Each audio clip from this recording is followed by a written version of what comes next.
Hello, beautiful souls. Welcome to today's collective love quotes.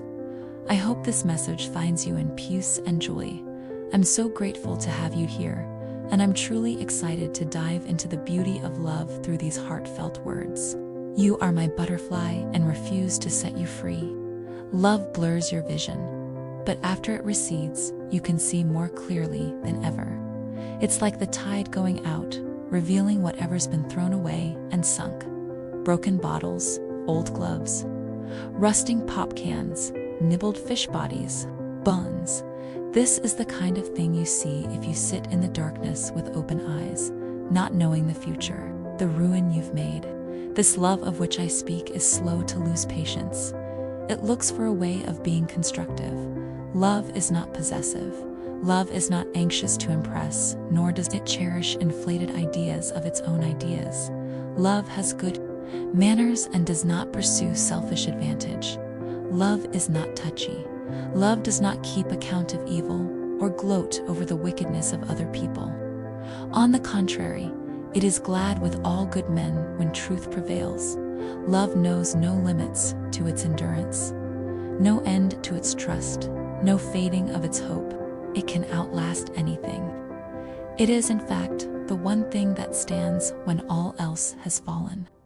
Frustration and love can't exist in the same place at the same time. So get real and start doing what you would rather be doing in life. Love your life, all of it. Even the heavy shit that happened to you when you were 8. All of it was and is perfect. Love all God's creation, both the whole and every grain of sand. Love every leaf, every ray of light. Love the animals, love the plants, love each separate thing. If thou love each thing, thou wilt perceive the mystery of God in all. And when once thou perceive this, thou wilt thenceforward grow every day to a fuller understanding of it, until thou come at last to love the whole world with a love that will then be all-embracing and universal. I am two fools, I know, for loving and for saying so. Human beings are funny. They long to be with the person they love, but refuse to admit openly. Some are afraid to show even the slightest sign of affection because of fear. Fear that their feelings may not be recognized, or even worse, returned. But one thing about human beings puzzles me. The most is their conscious effort to be connected with the object of their affection, even if it kills them slowly within. But when I think of you, I want to be alone together. I want to strive against and for. I want to live in contact. I want to be a context for you, and you for me. I love you, and I love you, and I want to find out what that means together. Your absence has not taught me to be alone. It merely has shown that when together we cast a single shadow on the wall. Please, he says, I'm begging you to stop.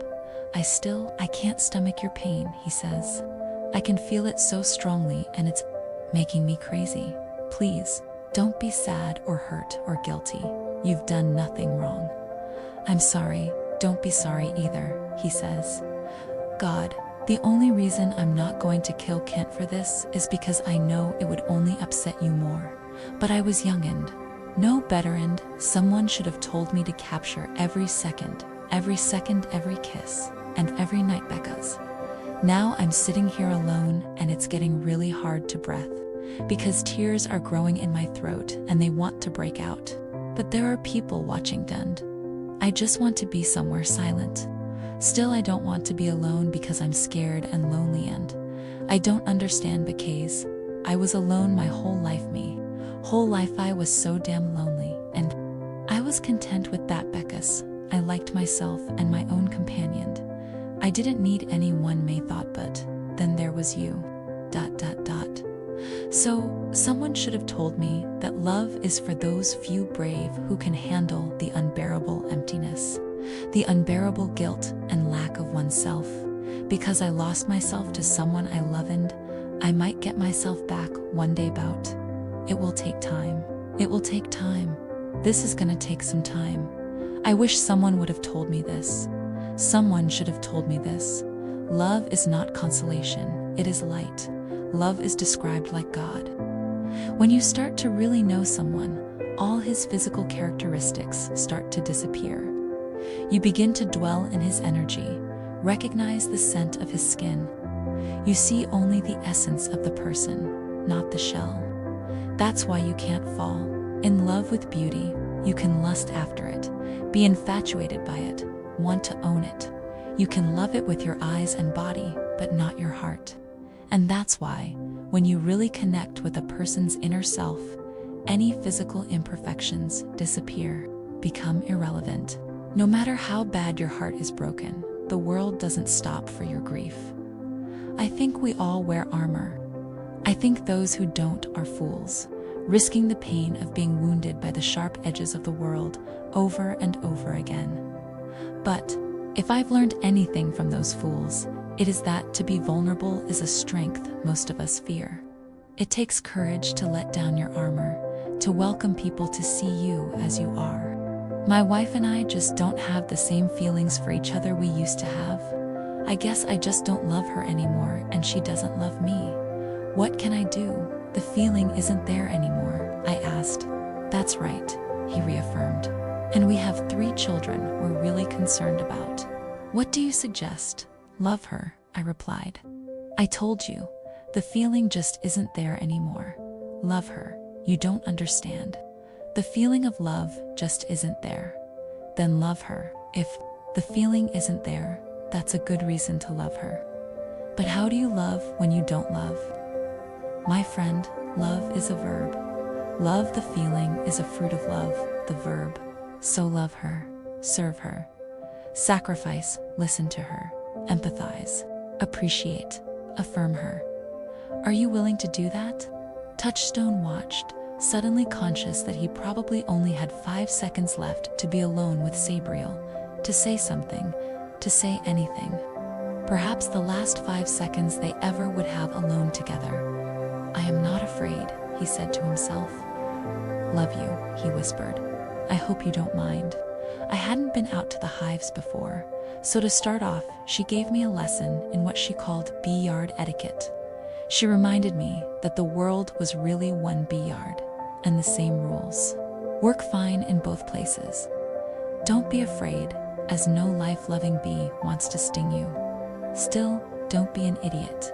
Wear long sleeves and pants. Don't swat. Don't even think about swatting. If you feel angry, whistle.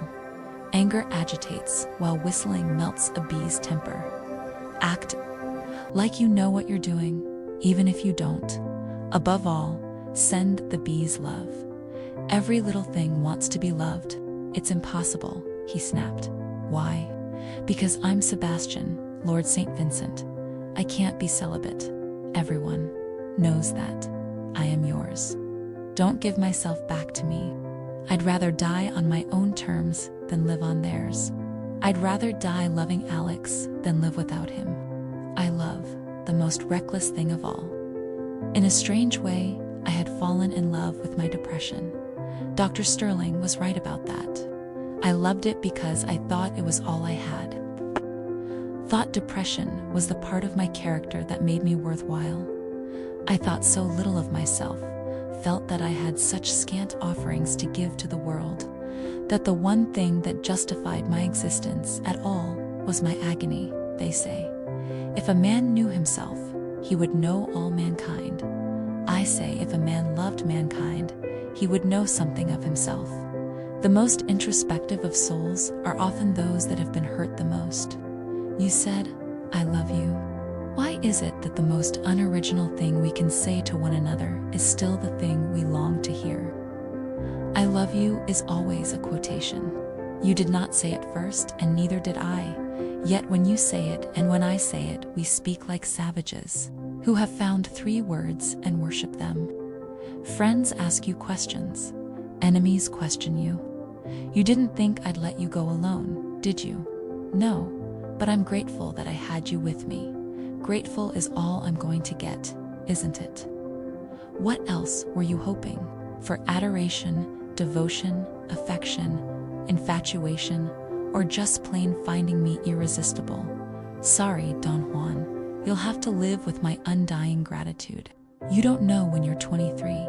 You don't know what it really means to crawl into someone else's life and stay there. You can't see all the ways you're going to get tangled, how you're going to bond skin to skin, how the idea of separating will feel in 5 years, in 10, in 15. When Georgie thought about divorce now, she imagined lying side by side with Neil on 2 operating tables, while a team of doctors tried to unthread their vascular systems. She didn't know at 23